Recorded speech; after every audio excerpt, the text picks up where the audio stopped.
À présent que nous avons terminé d'écrire notre schéma relationnel, que les liens entre les différentes relations ou tables sont clairement définis, que les tables sont remplies par les données que nous avons choisies, nous avons envie d'interroger la base de données à l'aide de requêtes SQL. Donc la première chose à faire, précisément, c'est de créer la base de données et avant toute chose, il faut qu'on se connecte au serveur. Alors pour l'instant, notre serveur est en mode stopped, donc on clique sur Serveur, Start Up, Shutdown, Start Server. Nous avons à présent accès, il est en mode running, donc on va pouvoir travailler.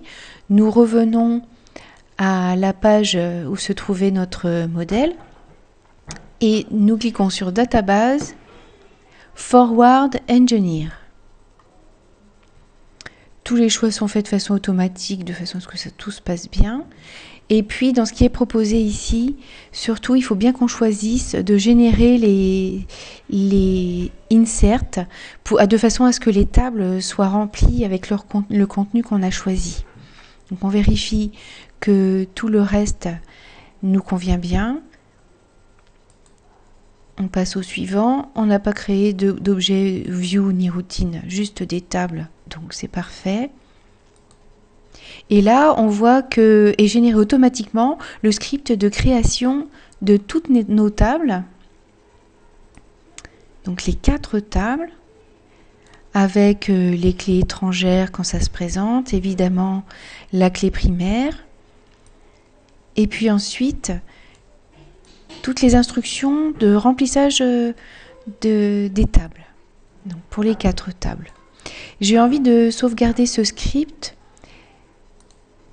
sous le nom de soyonssport.ini. Je remplace l'ancien que j'avais déjà. J'enregistre. Oui, je veux bien le remplacer. Et puis, je passe à l'étape suivante. Tout s'est bien passé. Je peux fermer. Et puis, retourner à la page du serveur et vérifier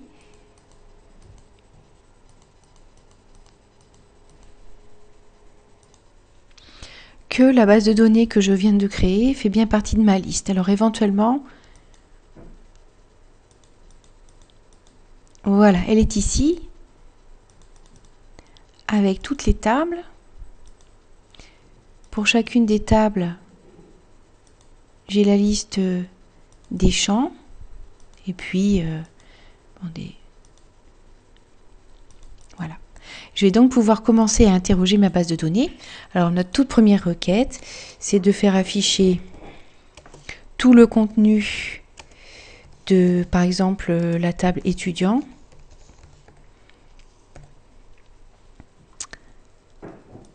Je fais exécuter.